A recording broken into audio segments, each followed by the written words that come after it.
FCRA ഭേദഗതി ബില്ലിനെതിരെ പ്രതിഷേധം കടുപ്പിച്ച് ക്രൈസ്തവ സഭകൾ. സ്വത്ത് കണ്ടുകെട്ടാൻ ഏകാധിപത്യപരമായ അധികാരം നൽകുന്ന ബില്ലെന്ന് കർദിനാൾ ക്ലിമ്മിസ് ബാവ. ഭേദഗതിയിൽ നിന്ന് കേന്ദ്രം പിന്മാറണമെന്ന് മുഖ്യമന്ത്രി. ക്രൈസ്തവർക്ക് ദോഷമെന്നത് കള്ളപ്രചാരണമെന്ന് രാജീവ് ചന്ദ്രശേഖർ. പ്രതിഷേധം ശക്തമാക്കുന്നതിനിടെ ബില്ലിൽ നാളെ ലോക്സഭയിൽ ചർച്ച. ഇറാനെതിരെ ആക്രമണം കടുപ്പിച്ച് അമേരിക്കയും ഇസ്രായേലും. ആയുധപ്പുര തകർക്കുന്ന ദൃശ്യം പങ്കുവച്ച് ട്രംപ്. ദുബായ് പോർട്ട് ആക്രമിച്ച് ഇറാൻ. കുവൈത്തിന്റെ എണ്ണ ടാങ്കറിന് നേരെയും ഡ്രോൺ ആക്രമണം.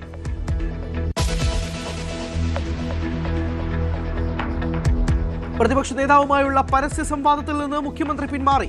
നേരിട്ടല്ല ഫേസ്ബുക്ക് വഴിയുള്ള സംവാദത്തിനാണ് ക്ഷണിച്ചതെന്ന് വിശദീകരിച്ചു. ഫേസ്ബുക്കിലുള്ള സംവാദത്തിനാണ് ഞാൻ ക്ഷണിച്ചത്. ഫേസ്ബുക്കിലുള്ള സംവാദത്തിന് തയ്യാറല്ല എന്ന് അദ്ദേഹം പറഞ്ഞിട്ടില്ല എന്നാണ് തോന്നുന്നത്. ആ സംവാദം നടക്കട്ടെ.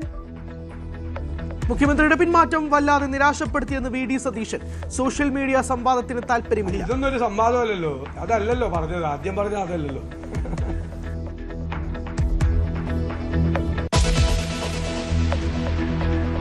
SDPI വോട്ട് വേണ്ടെന്ന് പറയാതെ മുഖ്യമന്ത്രി. പിന്തുണ ആവശ്യപ്പെട്ടില്ല, ധാരണ ഉണ്ടാക്കിയിട്ടില്ല.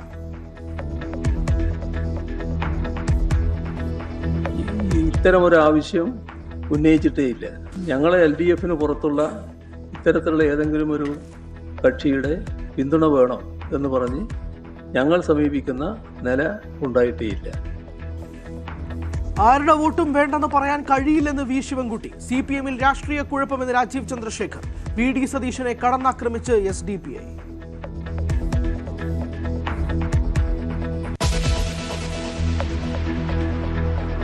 BJP CPM അന്തർധാരയെന്ന് AK Antony. പിണറായിയുടെ മൂന്നാം ഊഴം താങ്ങാനുള്ള കരുത്ത് ജനതയ്ക്കില്ല. ഇനി ഒരിക്കൽ കൂടി തുടർഭരണം വന്നാൽ കേരളം ബംഗാളായി മാറും. ഇടതുപക്ഷം നശിച്ചു കാണാൻ ആഗ്രഹിക്കുന്നില്ല. കേരളത്തിൽ BJPക്ക് ഭാവിയില്ലെന്നും മുതിർന്ന കോൺഗ്രസ് നേതാവ്.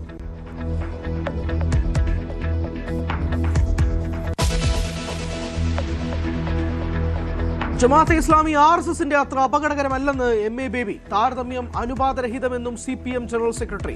പ്രതികരണം News 18 മീറ്റ് ദ ലീഡർ.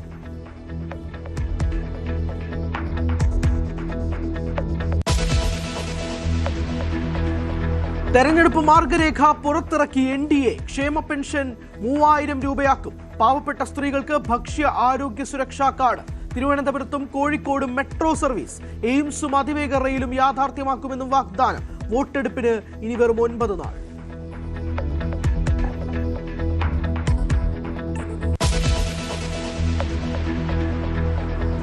തെരഞ്ഞെടുപ്പ് ചട്ടലംഘനത്തിന് വിജയ്ക്കെതിരെ കേസ്. 5 വകുപ്പുകൾ ചുമത്തി തമിഴ്നാട് പോലീസ്.